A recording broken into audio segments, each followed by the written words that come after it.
तो गिबियावनो दिनैनि बे नुजाफैनो हानाय मिडियानि सिमांनि रोजा रोजा साबायखर जे बिथांमोना बाहाय फैनानै जोंनि बिबुंथिखौ जे लाफैदों जोंनि गांनाय उखैनायखौ बिथांमोना गोसोखांनो फैदों बिथांमोननिसिम रोजा रोजा साबायखर। जोंनि गुरुदेव कालीचरण ब्रह्म कलेजा दिनैनि बेसेबांबा गोबाव सिगां गायसनजानाय 1919 मायथाइयाव गायसनजानाय बे कलेजा खेमेयै जोंनि ओनसोलाव थांनानै दङ आरो जोंनि कलेजा दिनै लासै लासैनो जौगाबोगासिनो दं। बेखौ जोंनि रायजो राजाफ्राबो मिथिगौ आरो जोंनि ओनसोलनि रायजो राजाफ्रा थोजासे जोंनि कलेजनि साबायखर बा मदद जगायबोगासिनो दं। बिथांमोननि मददजोंनो जोङो दिनै जौगाबोगासिनो दङ आरो इयुनावबो बिथांमोना मदद होगोन होननानै जोङो आसा खालामो जे जोंनि गुरुदेव कालीचरण ब्रह्म कलेजा सिगाङाव गुवाहाटी इउनिभारसिटिनि आन्डाराव जोङो एफिलिएटेडमोन, नाथाय बड'लेण्ड इउनिभारसिटिनि स्टेट इउनिभारसिटि जानाय लोगो लोगो जोङो बड'लेण्ड इउनिभारसिटियाव एफिलिएट जाफैदों। बेनि गेजेरजों दिनै जोङो बड'लेण्ड इउनिभारसिटिनि आन्डाराव एफिलिएट जानानै दङ। दा जोंनि कलेजाव बोसोरफ्रोमबो गोबां छात्रफ्रा फैनानै डिग्री लानानै पास जाबोगासिनो दङ। जोंनि रिजाल्ट आरो बायदिफ्राबो मोजाङैनो दङ। जे इउनिभारसिटिनि जिबायदि हप आरो जोंनि ओनसोलनि जिबायदि साननाय बेनिफ्राय मोजांसिन रिजाल्ट जाबोगासिनो दङ आरो जोंनि फोरोंगिरिफ्राबो हर सान नाजाबोगासिनो दङ मोजां सोलोंथाइ होनो थाखाय, मोजां मोनसे बारहावा लाबोनो थाखाय बे ओनसोलाव। आरो दिनै थांनाय सेसननि जे 23-24 सेसना एडमिसना जोंना जागायनानै थांबाय।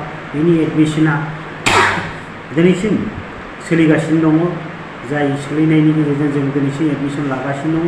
बै छात्रफ्राखौ जोङो फ्रि एडमिसन होबोगासिनो दङ। जे बिथांमोना सोरबा छात्रफ्रा फरायनो हायै दङब्ला ओनसोलाव बै गरिब दुखिया छात्रफ्रा फैनानै दिनैबो एडमिसन लाफैनो हागोन जोंनि कलेजाव। जोङो बिथांमोननिसिम दिनैसिमबो एडमिसननि जे प्रसेस बेखौ खेवनानै दोननाय दङ। बिथांमोना जुदि थाबैनो लाफैनो हायोब्ला जों एडमिसनखौ फ्रि होगासिनो दङ। सोरबाफोर फरायनो हाथाराखैबाबो बिथांमोना लाफैनो थाखाय जों खावलायनाय जाबाय। जोंनि कलेजाव जोंनि अफिसाव अरायसम खुला थागोन आरो बावैसो समसिम बे फ्रि एडमिसना सोलिगोन आरो बेनि गेजेराव लाफैब्ला बिथांमोना फ्रि मोनगोन। बिथांमोना बेनो जानांगोन जे दुखिया श्रेणिनि छात्र छात्रीफोर आरो गोरिब न'खरनि छात्र छात्रीफोर, बे ओनसोलनि छात्र छात्रीफोर जायफ्रा फरायनो हायाखै बिथांमोना जुदि फरायनो गोसोबा फरायफैनो हागोन। आरो दिनै निउ एडुकेसन पलिसि जाबाय 23-24 बाहाय जे एडुकेसन सिस्टेमा जे जोंना बोसोरथाम आरो बोसोरब्रै अनार्स कर्स एन्ड जेनेरेल बा रेगुलार कर्स। दा बाहाय जे जायफ्रा अनार्स लायाजासे फरायगोन बिथांमोना बोसोरथाम फरायनो हागोन, जायफ्रा अनार्स लानानै फरायनो हागोन बिथांमोना बोसोरब्रै फरायनो हागोन निउ एडुकेसन पलिसियाव। दा बिथांमोना बाहाय फरायनाय लोगो लोगो जे बोसोरथाम फरायनांगोन बा बोसोरब्रै फरायनांगोन बे नङा। जे एडमिसना जे बोसोरसे फरायोब्लाबो बिथांमोना सार्टिफिकेटखौ मोननो हागोन, बोसोरनै फरायोब्ला डिप्ल'मा मोननो हागोन आरो बोसोरथाम फरायोब्ला बिथांमोना ग्रेजुवेट बा BA जागोन, BA डिग्रीखौ मोननो हागोन आरो बोसोरब्रै फरायोब्ला BA विथ अनार्स फरायनो हागोन। मास्टार डिग्री फरायनायाव बा PG कर्स लानायाव बिथांमोना गोरलै जागोन।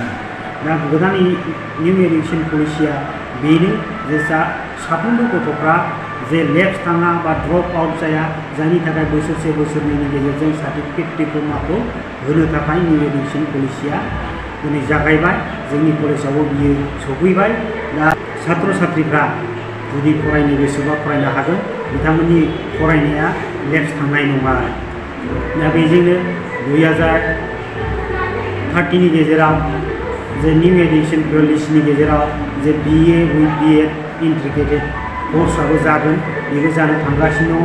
जायफोर छात्र छात्रीफ्रा जुदि फरायोब्ला बैफोर स्कपखौ मोनहैनो हागौ। दा जोंनि कलेजा बेखिनि सुबिदाखौ अरायसम छात्र छात्रीसिम होनो थाखाय अरायसम नाजागासिनो दङ आरो आं बेखौनो खावलायो जायफ्रा फरायनो हायाखै, एडमिसन हायाखै बिथांमोना फ्रि एडमिसन मोनगोन। जोंनि ओनसोलनि गथ' गथायफ्रा बेखौ आङो एडमिसनखौ लाफैनो थाखाय बयनिसिमबो खावलायनाय जाबाय। गुरुदेव कालीचरण ब्रह्म कलेजनि एज ए प्रिन्सिपाल बा गोरायुं जानानै आं बेखिनिखौ खावलायो। गोजोन्थों। नोंथांमोननि कलेजाव मा सोलोंथाइ खाबु दं? जोंनि कलेजाव खाबुआ बेनो जे BA with honours BA with general फरायनो हागोन आरो बेनि अनगायै जोङो मोजां फेसिलिटिसखौ होनो नाजागासिनो दङ। दा कमिउनिकेसनाबो जोंनि गेजेराव मोजां जाबोबाय, ट्रेननि फेसिलिटिस आरो रोड कमिउनिकेसनाबो मोजां जाबाय। अरायसम जोङो मोजां खाबुनि थाखाय सिन्था खालामबोगासिनो दङ। दा बियो इयुनाव जाबोगोन आरो बेखौ दिनै आं बुंथ'नो हानाय नंला। इयुनाव बेफोर जायोब्ला आं फोरमायहरगोन आरो नोंथांमोननि मिडियानि गेजेरजों। जोनोम सान आरो गुबुन गुबुन गाब गोनां बुब्लिफोराव खुगा गोदै खालामनो जों लुबैयो केक। नंगौ, जोनोम सान आरो बायदि गाब गोनां बुब्लिफोराव नोंथाङाबो लुबैयो केक। मोनफ्रोमबो बुब्लियाव केकआ बयखौबो मुहिहोयो आरो देहाखौ थाजिम मोनहोयो। बेबायदिनो क'क्राझार सहर डन बस्क' एचएस स्कुल र'डनि वार्ड नं 4 आव दं नोंथांखौ मुहिहोग्रा आरो थाजिम मोनहोग्रा गोथाव केक। गोथार जोनोम सान फालिनाय बायदि गाब गोनां बुब्लिफोराव खुगा गोदै खालामनो नोंथाङा लांफैनो हागोन क'क्राझारनि बेकारि एन्ड कनफेक्शनारि रेस्टुरेन्टआव गोरबो सोलेर थाजिम मोनहोग्रा मेजेरनाय गोथाव केक।